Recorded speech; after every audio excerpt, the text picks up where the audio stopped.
तासगाव शहरात संजय काका पाटील यांना मतदारांचा चांगला प्रतिसाद। तासगाव तालुक्यात संजय काका पाटील यांच्या प्रचार दौऱ्यादरम्यान ज्योतिताई संजय काका पाटील यांनी मतदारांच्या भेटी घेतल्या।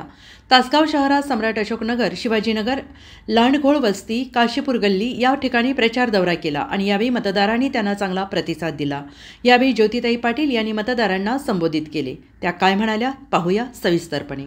त्याच पद्धतीने आज आदरणीय काका या तासगाव कवठेमंका विधानसभेसाठी आमदारकीसाठी आज उभा राहिलेले आहेत आणि मला माहिती आहे तुम्ही सगळे कुटुंबीय, सगळे गंगवानी कुटुंबीय असू दे, आहुजा कुटुंबीय असू दे, तुमचा सगळा सिंधी समाज काकांच्या पाठीशी काय खंबीर राहिला आहे आणि इथून पुढच्या काळासोबत तुम्ही उभे राहणार आहातच। तरी पण जाता जाता एवढंच सांगते, या तासगाव तालुक्यामध्ये जे प्रेम तुम्ही आम्हाला दिले त्या प्रेमात आम्ही तुमचं ऋण आमच्यावर खूप आहे, त्या ऋणात आम्ही कधी उतरावू शकणार नाही।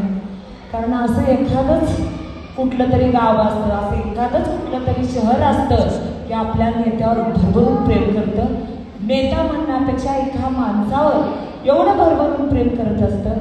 आज आता आदरणीय काका धार्मिक क्षेत्रात पण आहेत, आम्ही पण त्या क्षेत्रात आहोत, त्यामुळे मला वाटतं की पॉझिटिव्हिटी कुठेतरी कनेक्ट होत असते आणि त्यामुळे ह्या कार्यक्रमाला यायची आम्हाला संधी मिळत असते। ते कुठेतरी परमेश्वराचं एक लिंक असते की त्या भावनेशी आपण कनेक्ट होतो, त्या पद्धतीनं आज तुमच्याशी आम्ही कनेक्ट झालो। मला तुमचा खूप अभिमान आहे। असंच तुमचं प्रेम आपल्या आदरणीय काकांच्या पाठीशी उभं राहावं आणि तुमच्या समाजाच्या काही अडचणी असल्या तर त्या चांगल्या प्रमाणात सोडवण्याचं बळ परमेश्वरानं आम्हाला द्यावं, एवढीच तुम्हाला मी विनंती करते।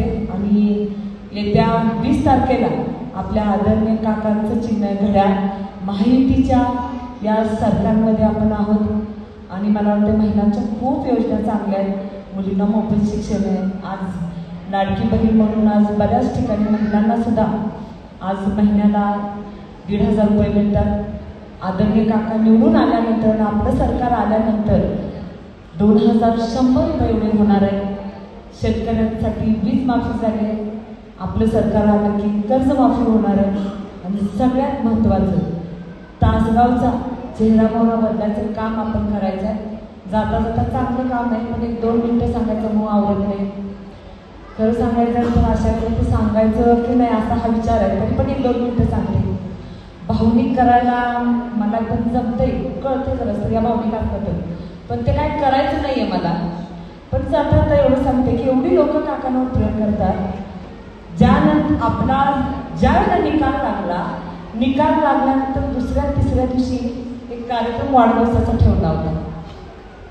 त्या कार्यक्रमाला गेल्यानंतर आता जसं स्वागत तुम्ही केलं तसं सगळ्यांनी स्वागत केलं, फटाक्याच्या माळा लावल्या। ज्या दिवशी आपल्याला अपयश आलं सगळी लोक अगदी रडत होती, काका त्यांना समजावून सांगत होते। दुसऱ्या दिवशी गेल्यावर स्टेजवर सगळी मंडळी उपस्थित होती, सगळी उभा राहिली होती जवळ, पण प्रत्येकजण खाली मान घालून उभा राहिला होता। म्हणजे मलाच वाटायला लागलं की म्हणजे आपण आलोय, एवढं छान स्वागत केलंय, पण प्रत्येकाच्या डोळ्यात ती कुठंतरी दुःख प्रत्येकाच्या डोळ्यात दिसत होतं। भावना सांगायच्या कुणी कुणाला अशी अवस्था झाली होती। मला असं वाटायला लागलं मी ह्यांना समजवावं, कारण मलाच इथं डोळ्यात पाणी आलं, ते अश्रू आवरावं। पण थोडंसं कुठेतरी काकांचा चेहरा आठवला, त्यांनी सांगितलं होतं आम्हाला की रडायचं नाही तर आपण लढायचं आहे। ज्या लोकांनी आपल्याला प्रेम दिलं त्यांच्यासाठी आपल्याला उभा राहायचं आहे। आज तुमच्या माता भगिनींनी मला वाटतं गेल्या 99 पासून तुमच्या संपर्कात आलो आम्ही आणि तुमच्या तासगावकरांनी असू दे, तुमच्या पूर्ण सिंधी समाजाला असू दे, काकांवर भरभरून प्रेम केलं। जसं तुम्हाला सांगितलं त्या कार्यक्रमात सुद्धा सगळी अगदी शांत, सगळी स्तब्ध होती, पण त्या कार्यक्रमात बोलताना मला 1-2 मिनटं काय बोलावं कळलं नाही, कारण भावना आणि शब्द याचा ताळमेळ मला घालता येईना। मी यांना सांगू काय आणि समजवतो कुठल्या शब्दात। बोलायला उभा राहिले, सगळी मुलं स्टेजवर होती, 4-5 मुलं होती, खाली होती। बोलताना त्यांच्या डोळ्यात अश्रू